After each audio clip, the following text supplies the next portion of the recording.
السلام عليكم ورحمة الله وبركاته. كلنا وعن أو نكسب ملك استادون كشوكتان ومركلي برنامجنا عافمتك موضوعنا أيه وحكو سبسين هاي عبد غريها الله يقنا كورونا فيروس كو ونوعكم من الفيروس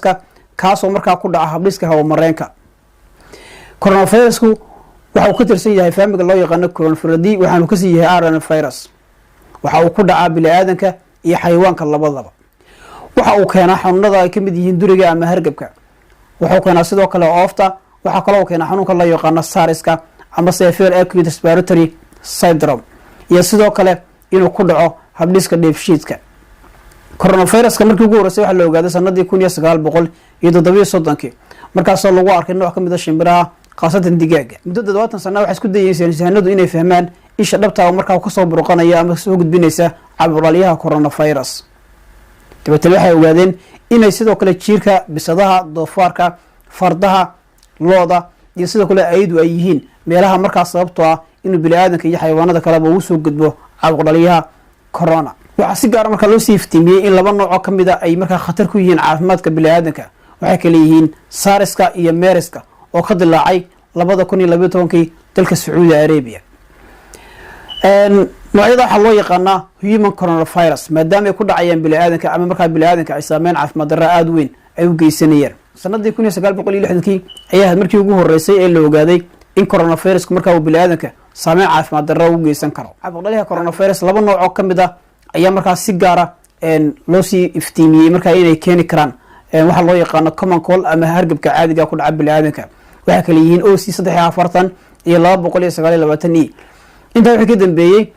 waxa la isku dayay bal in la darso qaabka marka uu sameeyay yahay coronavirus-ku sideed ka muuqata muuqaalkan sare waxa uu sameeyay waxa loo yaqaano sida crownka ama taashka waan meesha uu ka yimid waxa loo yaqaano coronavirus xilliyada coronavirus-ku dilaaco xilliga jilaalka maadaama wadamada qaarkood ay qabow yihiin iyo sidoo kale xilliga hore marka uu gugu bilaamayo labada waqti inta u dhaxaysta ayaa marka aad loo arki jiray caabuqyada coronavirus kale iyaga xusuusta madax waxa kamid ah in marka qofka marka uu ku dhaco coronavirus-ku habdhiskiisa difaac uu sameesto waxyaabaha marka uu saga caabin lahaa hadii marka uu muddo kadib qofka ku dhaco viruski in marka qofku iska difaacayo isagoo wax calaamado aan dareemin dhibaatada kale jirta waxay tahay hadii marka qofku jirkiisa soo galo nooc kale oo ka duwan kii hore ee marka difaaciisa uu sameystay unugyada marka ka difaacaya inaan waxba taraynin oo marka qofka xanuunkaasi oo marka uu ku faafayo marka antibody waxa loo yaqaano marka awood uma yeelanayaan qofka ay ka difaacaan nooca cusub ee coronavirus-ka marka jirkiisa soo galay calaamadaha lagu garto caabuqyada coronavirus muddo u dhaxaysa 2 maalmood ilaa 4 maalmood ayaa inta badan calaamadaha qofka lagu arkaa calaamado u eg kuwa duriga ama hargabka inta badan waxa la arkaa calaamadaha muddo u dhaxaysa 2 cisho ilaa 14 maalmood iyadoo ku xiran tahay qofka difaaciisa ku xiran tahay calaamadaha waxa kamid ah daal fara badan xumad qufac qofkii markaa uu xanuuno kala markaa in qofku ku adkaato neefsashada ayaa kamid ah calaamadaha markaa qofka la baaro marka laga hadlayo coronavirus khaasatan COVID-19 oo nooca wadanka Shiinaha hadda ka dilaacay iyadoo wadamo kale dunidana lagu arkay xaalado ama cases lagu arkay siyaabaha loo baaro ma mid sahlan marka la barbar dhigayo coronavirus oo nooc kale oo markaa isaguna keena duriga ama hargabka keena waxaana ku xiran tahay laba qodob oo kala ah dhaqaalaha wadankaas iyo caafimaadka bulshada markaa uu si marka loo baaro coronavirus waxa looga baahan yahay sample ama muunad in laga soo qaado qofkii patientka muunadaas waxa tahay sinkiisa laga soo qaado waxa loo yaqaan mucus waxa kale loo baahan yahay in marka qofka laga soo qaado dhiig labada marka la helo ayaa baaritaan lagu sameeyaa dabeetana la ogaanayo inuu yahay caabuqyada coronavirus inaan ahayn loo daweeyo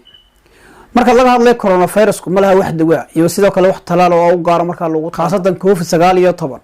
waa kan wadanka Shiinaha ka dilaacay tabayaaqadii 2019 waxa jira waxyaabo kale qofka lagu la tacaalo waxyaabaha kamid ah in qofka la siiyo nasasho fara badan in jirkiisa la soo galiyo biyo fara badan in qofkaas haduu sigaarka cabo sigaarka laga joojiyo kamid ah in qofka la siiyo dawooyinka xanuun baabiyeyaasha sida paracetamol oo kale si marka loo yareeyo kaarka iyo xanuunka faafida siyaabaha faafa waxa kamid ah in qofka marka uu ku qofo ama ku hindhiso marka qof cudurkii marka uu ku jiro jirkiisa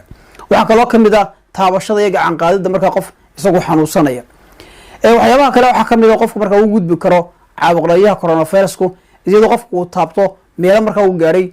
dareerihii ama caabuqyadii uu gaaray dabeetana qofku uu ku taabto afkiisa indhihiisa iyo sankiisa waxyaabaha kale dhifina ka faafo waxa kamid ah saxarada marka qof xanuunsanaya iyadoo marka qofku taabto iyo ugu dambeyn hooyada uurka lagu gudbisa uu jiifka. qodobka ugu dambeeya wuxuu yahay sida looga hortagi karo waxaa kamid ah iyadoo markaa qofku gacmihiisa uu meydho ama uu dhaqo. waxyaabaha uu ku meedhayo markaa waxaa kamid ah biyo iyo saabuun. haddii markaanu biyo iyo saabuun hayso waxyaabaha ku meedhayo waxaa kamid ah alkoosha kamid ah. looga hortagi karo waxaa kamid ah inuu qofku iska ilaaliyo inuu taabto qof bukaan oo xanuunsan. waxyaabaha kale la soo jeediyo waxaa kamid ah haddii qofku yahay qof xanuunsanaya inuu gurigiisa joogo oo aanu u bixin meelaha markaa dadku ku kulmaan si markaanu caabuq ugu gudbin. had iyo jeer uu ku dadaalo inuu afkiisa iyo sankiisa uu ku daboolo xilliga uu qufacayo ama xilliga uu nisayo isagoo isticmaalaya waxyaabaha loogu talagalay sida tishuuga dabeetana uu ku tuurayo markaa meelaha loogu talagalay. qodobka ugu dambeeya wuxuu yahay inuu markaa ku dadaalo qofku nadaafada guud ahaan si markaa looga hortago caabuq dhaliyaha coronavirus. intaas ayaan kusoo gabaya mawduuceenu ku saabsanaa caabuq dhaliyaha coronavirus. fadlan wixii talo tusaale su'aalaha qaybta hoose ee commentiga noogu reeb waad ku mahadsan tahay daawashadaada.